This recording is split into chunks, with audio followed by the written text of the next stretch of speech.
The mixed 4x400 meters team performed admirably with a national record of 3 minutes 11.03 to qualify for tomorrow's final, ending fourth in their heat. Raheem Hales ran the first leg in 45.41.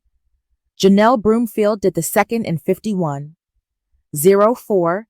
Zandrian Barnes handled the third with 44.64, and Stephanie Ann McPherson anchored with 49.97, moving the team from fifth to fourth.